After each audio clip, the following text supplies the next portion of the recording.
Thanks for coming, everybody. Good to see a nice full room. SQL's been around a long time, and when it started off, it was just, database language. And then I got involved in SQL first time around 1995. And since then, SQL's grown a lot, and people have added extensions to SQL for all kinds of things. So they added geospatial awareness to SQL. They added document storage. You could have like nested tables. They added XML, JSON data types, all kinds of things to SQL. But it's really curious that the one thing that has been around and on top of SQL for a really long time is analytics. The first BI tools were coming out around like 1995, things like business objects and so forth. They are still separate beings. They're still separate software components.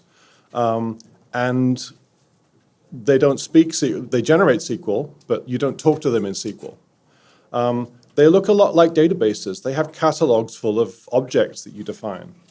Some of them have user interfaces, some of them don't. I mean, analysts are talking about headless BI these days. So these things kind of are like databases. And so I just started thinking, what exactly is it they do, and how different are they from SQL databases? So so here are some possible reasons that BI tools are separate from SQL and on top of SQL. One is they provide a semantic model, although what exactly is a semantic model is just a kind of topic for debate. They obviously kind of drive visualization. You can say that this field is supposed to be green and is supposed to have this format string. They provide governance layer, so who's running which queries, that kind of thing. They allow you to kind of more concisely kind of pre-join tables and reduce some of the kind of common effort of defining these queries. And they allow you to define calculations, otherwise known as metrics or measures. I tend to call them measures. And they allow you to kind of ask complex questions. And they allow people that don't know how to write SQL to ask those questions.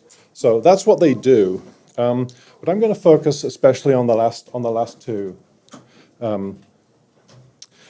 And I just said, well, why can't we do some of those things, especially those last two things? Why can we not do it in SQL? If we could do it in SQL, then we could do all these good things. We could like move the processing to the data, right? As opposed to pulling the data into the BI tool, we could just leave it in the SQL database because Cloud SQL databases have just immense scale and are very convenient and so forth. We've removed the data lag because if you're copying data from your SQL database into your BI tool, then the data might be an hour or a day behind reality, and your users are just saying, well, why does this number not match this number, right? And by the way, if you've got multiple BI tools, the models are going to be different in those BI tools. So now you've got a maintenance effort, now you've got a maintenance effort because you've got to maintain the same definitions of profit or whatever it is in the two different places. And SQL's an open language, which kind of means it basically tends to win in the end. I mentioned all those other kinds of workloads and domains. Before people started doing geospatial processing in SQL, people said, no, you don't understand geospatial. It can't be done in SQL. And yet, now it's happening in SQL. Why is it hard? Well, it is a different paradigm. It is a higher level language in some sense. The data model is more complex. There's these concepts like hierarchies and so forth. And we can't do any changes that are going to break SQL. We can't change the semantics of SQL in such a way that people's existing queries give different answers. So what's this talk actually about? Because I work for Google. I founded Apache Calcite. I work for Looker. I actually do some work on SQL standards. So what exactly am I trying to change here? Well, initially, this is kind of an experiment. Like I'm just kind of scratching the itch and just saying, look, how could the world be better? In the short term, I'm doing these changes in Apache Calcite so that we can play with them. If these experiments are successful, I think it potentially makes SQL engines much more powerful. They can solve problems they can't already solve. And so I would expect and actually hope to see other SQL engines, things Google produces, but also produced by Google's competitors, adopting these syntax extensions. And if that happens, that would be great. Another reason I'm doing this talk is I really don't hear very good formal definitions of the semantic model, the metrics layer. I haven't really seen good definitions of what a metric even is. And I find this disturbing. I'm on a mission to make SQL an API for data. So think of it as not just this, in the same way that HTTP or HTML is a API that you can, or SMTP is a way that it's not just the thing you use to send an email. It's the protocol that all the different mail transfer agents on the internet use to talk to each other. So I think of SQL as a language by which all these different data systems talk to each other. And if they can be talking a higher level language that understands analytics concepts, this has got to be good. Let me use a metaphor here. And so just bear with me, okay? We want to make Italian food for dinner, right? And one way of doing it is using a pasta machine. And where this metaphor is going is that the way SQL and relational algebra does stuff is like the pasta machine. And I'm going to claim that what we want is something more like pizza delivery. So here goes. So if you want to make, let's suppose you want to make green spaghetti, right? You start off with the dough, and you mix in spinach paste so it's green, and you feed it through a machine like this and cuts it into like strips, or I don't know whether it extrudes it or whatever. If you change your mind, or your wife gets home and she says she wants like red tortellini tonight, then you have to make a new batch of dough, right? You like mix in some sun-dried tomatoes, and then you roll it out into a sheet, and then you cut it up into squares or whatever. So, and you notice there you had to make a new batch of dough, and you had to go through all of the steps of the recipe to make this new kind of pasta. Whereas if you initially you're going to order a pizza like this with olives and anchovies, and your wife comes home and says she wants like pineapple or whatever, you just call the shop and you just say, can you change that pizza to a ham and pineapple pizza? So you don't have to go through all the steps again. You just change your order, right? So obviously this one's a lot quicker, right? It's a lot more concise. It's two sentences rather than a recipe which is 3 pages long. And so I'm going to claim that relational algebra, which is the way SQL is built, you tend to specify these recipes. You start off with these tables, and then you join them together, and you join in another table, and then you aggregate it. And if you happen to need the same data for a different year, then you basically do the same thing, except you throw away a different set of data, and then you self-join the data together. And on the other hand, the multidimensional model, it's not about storing data in cubes, okay? The data is still stored in a relational database, right? We all know this. But you just write your queries. You just say, I want this value. I want to know how much revenue I got from this supplier in January 2022. And if you want a similar value the year later, you just change the coordinates. So by specifying the coordinates, you've changed the anchovies to olives or whatever it is. You've just got this other calculation. Now, in order to calculate that cell, the system underneath might have had to just reload, read another terabyte of data, or perhaps reread the same terabyte of data. You don't know and you don't care. You shouldn't have to tell it the recipe every time it needs to calculate this thing, right? So I'm talking about multidimensional queries. So these are the kind of queries that are easy or perhaps possible to express in the second model. And they're possible to express in SQL, but they're just pages of code. By the way, I see Lloyd's here. Lloyd and I work for the same company.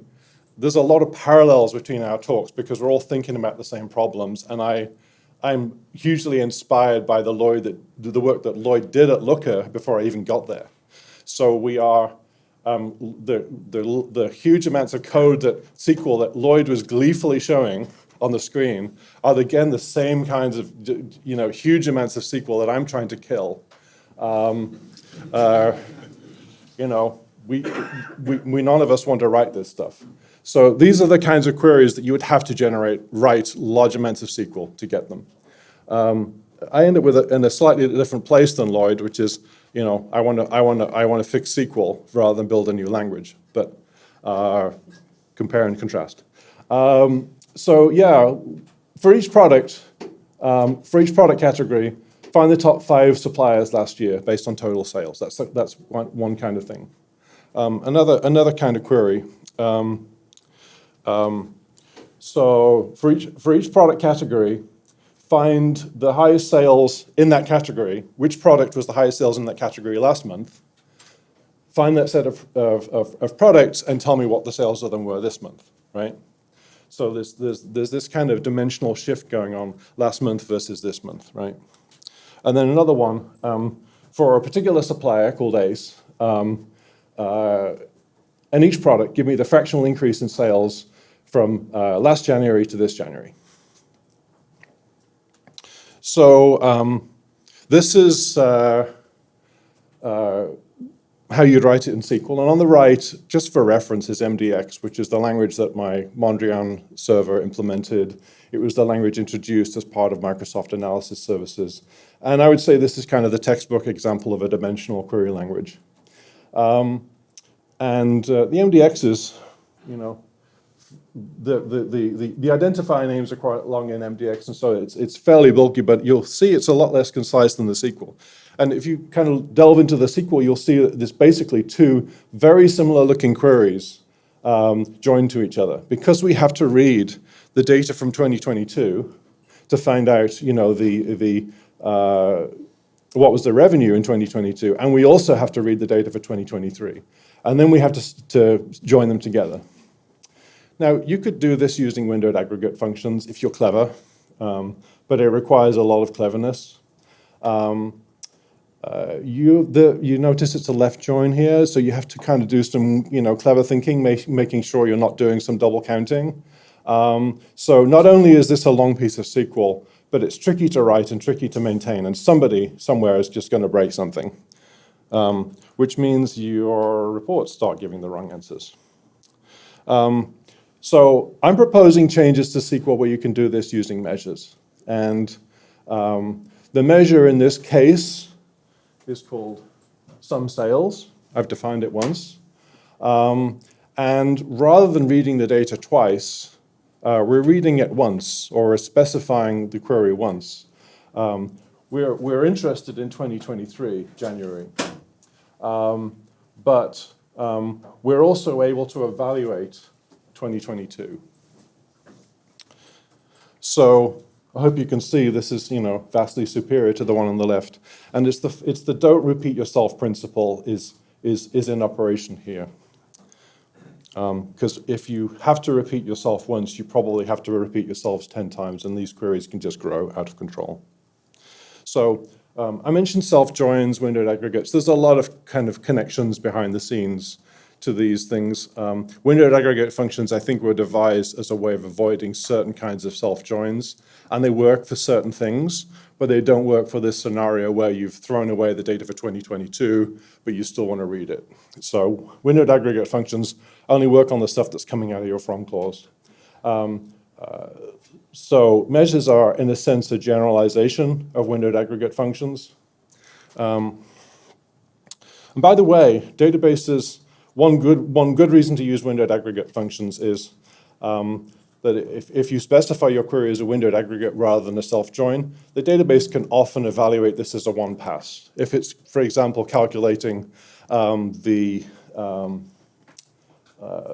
salary of each employee and the fraction of that, that's the ratio of that employee's salary to the department, the entirely salary budget of that department, it can do that in one pass over the data. So there's a lot of good reasons to use windowed aggregate functions, and measures give this same kind of locality of computation that databases, even though they can do joins, they don't like doing them. And so this is not only more concise, but more efficient. So what's a measure? Can anyone define a measure for me, or a metric? No. All right, so most people would agree that this thing here, sum of sales, or otherwise known as revenue, that's a pretty obvious candidate for a measure, right? It's a column with an aggregate function. But what about this, a ratio? Is that a measure? It's not a simple aggregate function. You can't, if you're going to define a summary table, you can't easily store this in a summary table because ratios don't roll up, right? You have to store sales and cost as separate columns, and you have to do the calculation last, right? So is this a measure? I think so, yeah. What about this? So I claim this is the definition of measure that we want to use. It's a column that, when you use it as an expression in any context, like given a year or given a product or whatever, you can evaluate it. It might have an aggregate function in, but it might call some web service, like what's the exchange rate of that in that region of that currency on that date, right? Or what was the temperature on that day? The temperature might be stored in some table somewhere. You don't know, right? You shouldn't have, your users don't have to know. They just it's just a function from all the dimensions to a value on the screen. And it's very similar to what statisticians call a dependent variable. So that's what I think a measure should be. Here's forecast is interesting. So let's suppose you've got some forecast function, right, that will tell you what the revenue is going to be in 2025 based on, the past 10 years of data. And, looking at seasonally adjusted averages and whatever. So it's a measure. It's not, is it summing up data? Not really, because there isn't any data yet. But it still produces a value at a moment in time. And I would claim that's a measure. A lot of BI tools have a very narrow definition of a measure, and I want to just broaden it out.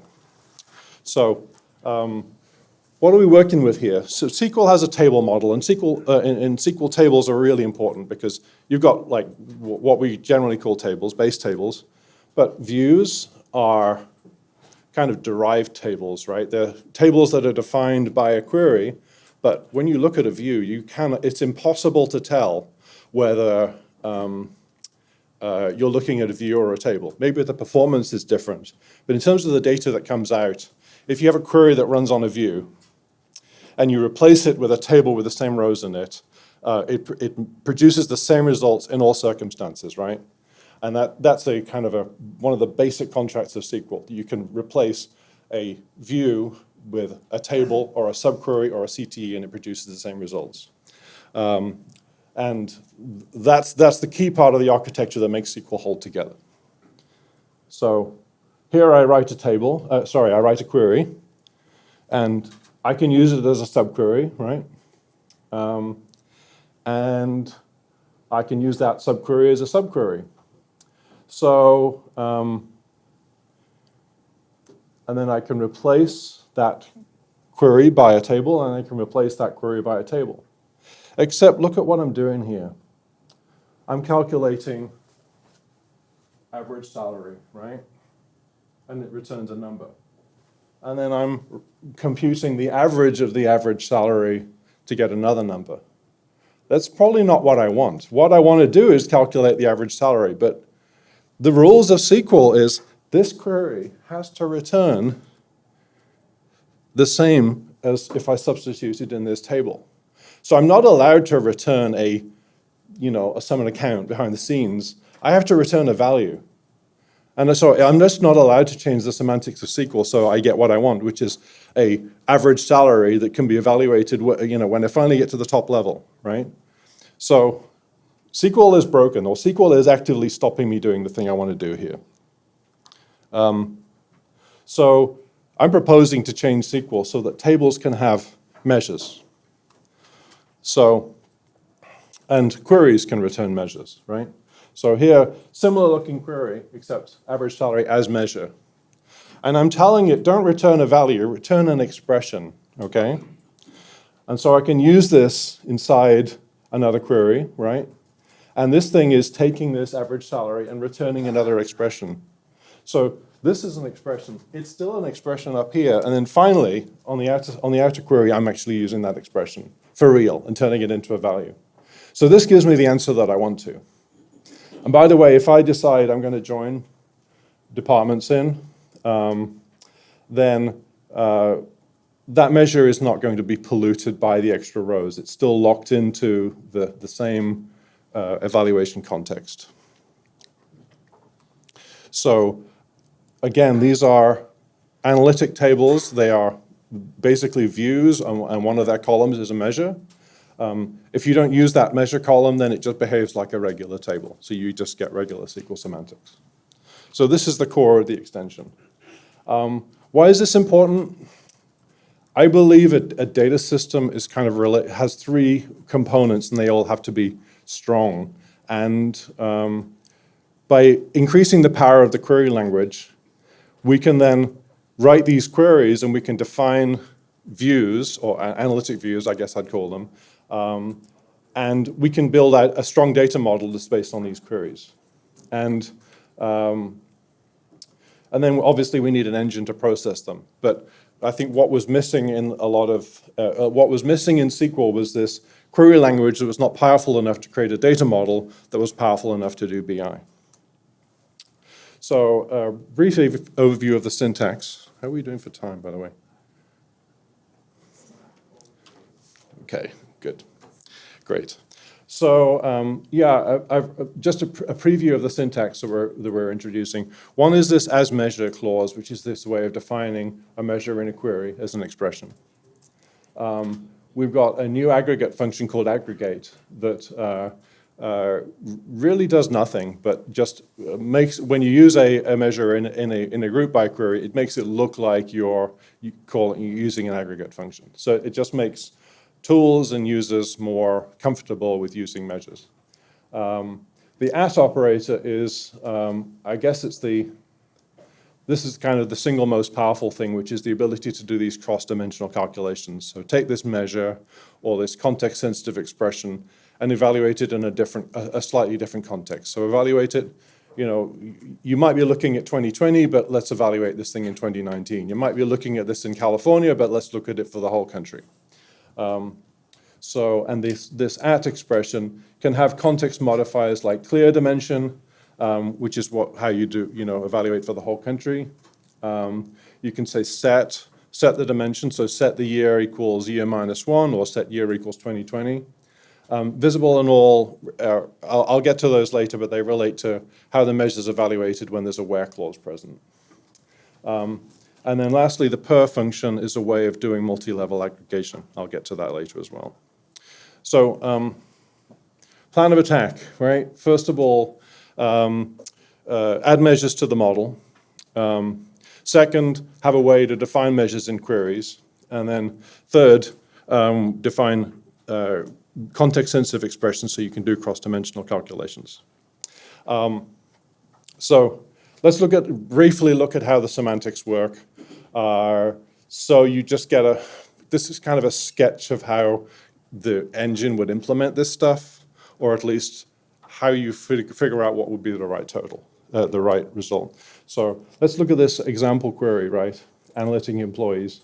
And I've got a single measure defined as average salary.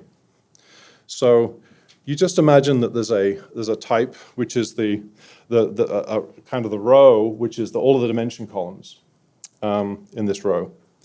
And you can kind of imagine when you define a measure that the system goes behind the scenes and basically defines a function. And this function is a function that if you call it, you're not going to call it, but the system's going to call it later on. You have to pass in a predicate which says which set of rows you're interested in. So, and this thing is, and we pass in what I'm calling a row predicate, which is also a function that returns a Boolean value that says, do I want this row or don't I, right? And you might, for example, pass in a predicate that returns yes if the year is 2020 and no if the year is not 2020, right? So this is how we're going to evaluate this measure in a particular context. And by the way, a measure is something you should be able to evaluate it in any context you like, right? So let's look at a query that's using this measure. So we're using average salary, and we're actually using it twice, right? We're using it, let's suppose we are in, currently evaluating the row for department number equals 10, right? When we evaluate the first one, we're looking at evaluate the average salary measure for department 10. The second one, we're looking at average salary with no department number, in other words, the grand total of all rows. So the system, when it sees you using average salary, will substitute in this call to this function. And, oh geez, well, imagine there's a little right arrow here. I think this is like a Google Slides isn't rendering properly. So we're passing in two different lambdas, right? A lambda that says compute the average salary for all rows in the current department, and this is saying compute the average salary for all rows, period. And this is the kind of rewrites that we're doing inside Calcite. You don't have to write this. And then lastly, the planner sees this and makes it more efficient. And in fact, it's able to convert this into a pretty straightforward query. We're using actually a windowed aggregate function here. So the per operator that I mentioned earlier. So another thing that people want to do is evaluate measures at the right grain. So one thing you could do is an individual order. There's no group by clause, right? You're looking at an individual order. What's the revenue of an individual order? Is that well defined? Yes, it is. You can evaluate a measure at the level of a single row, right? Sum is additive. So what's the easiest way of computing all of the revenue for all orders in the country ever? Well, you just can translate it to a SQL aggregate function. But there's some measures that are non-additive, where you basically have to decompose it into aggregate functions and then compute the ratio as the last thing you do in the query. But there are other measures that are like semi-additive, where you need to, if you want to compute the inventory of all products in all warehouses in California, you basically need to look at the inventory on the last day of the quarter or whatever it is, and then sum up those inventories. You don't sum up the daily amounts, because then you'd end up overcounting. So that's an example of a kind of classic example of the semi-additive measure that has a different roll-up rule for when you're rolling up over the time dimension than for other dimensions.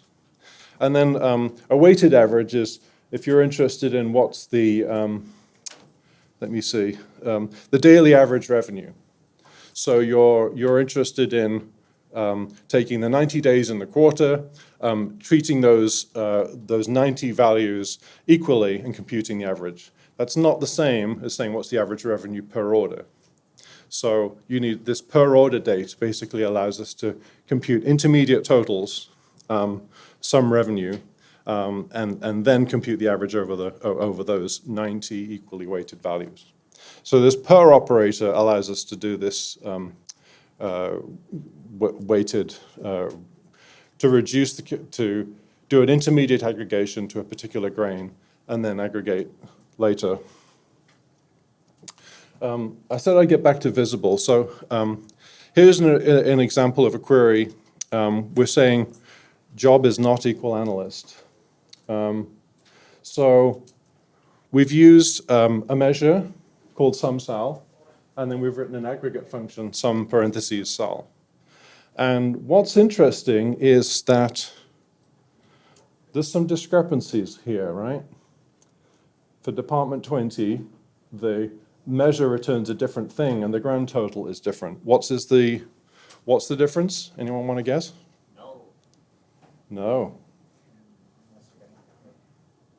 Exactly, analysts are getting counted. So there are some analysts in Department 20. I filtered them out, right? There's no row here for analysts. But we asked the measure, we said, give us the this expression. We're asking for what is the sum of the salary of Department 20. We didn't say what's the sum of the salary of all of the rows I printed in Department 20, right? In some contexts, yeah, that's the number you want, right? In other contexts, that's the number you want, right? So, and likewise, this number here, there might be some departments where all of the employees are analysts, and so they won't even have appeared in this, but we still want them to contribute to this total. So, which one do we want? Visible or non-visible? Well, we obviously either make sense, right? In SQL aggregate functions, you have no choice, right? It always gives you the total of the visible rows. But using this syntax, at visible or at all, you can control whether you're getting the visible totals or the non-visible totals. Measures don't require group bys. This is going back to this thing that measures are not necessarily aggregate functions, right?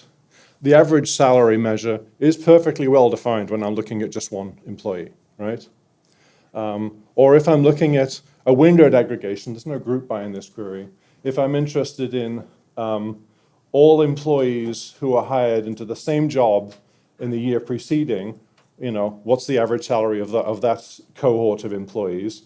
That again is well defined, right? So measures can be used in these contexts as well.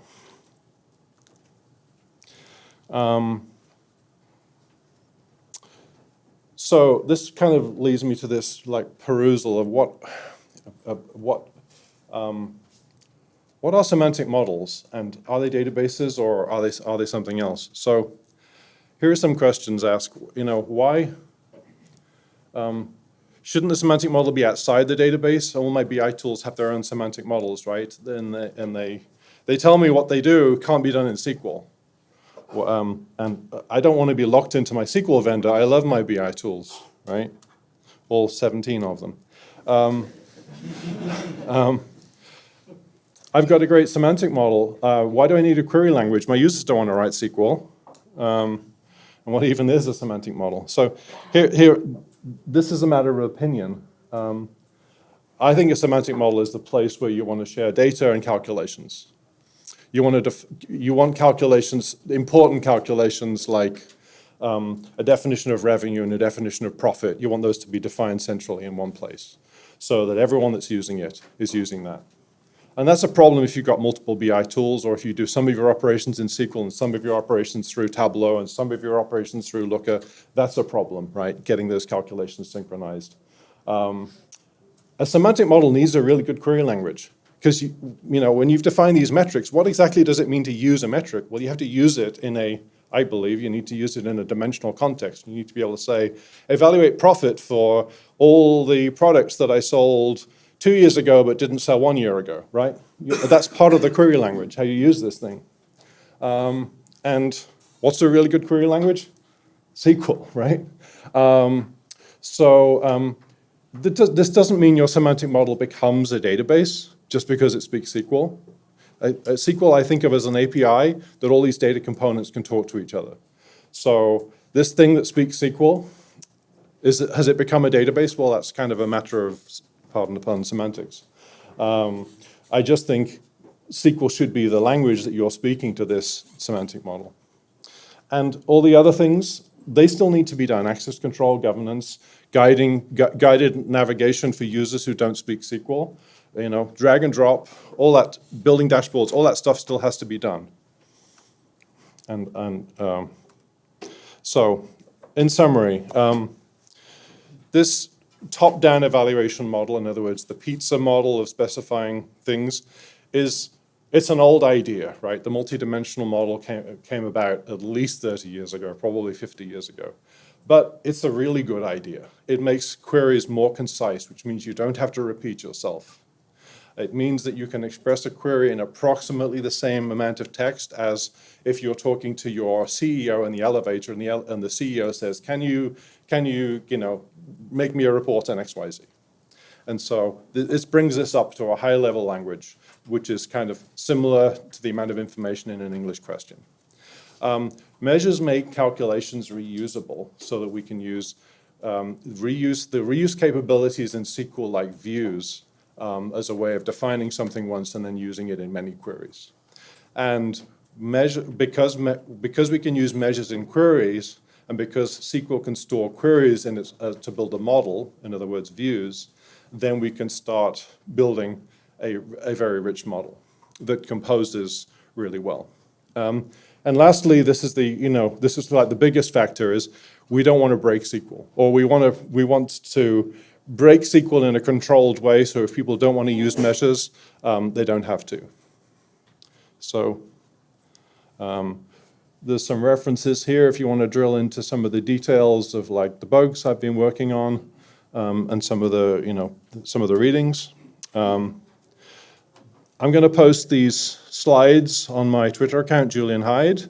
The recording will be posted, I'm not sure when, but follow me on Twitter if you'd like these slides. And with that, any questions?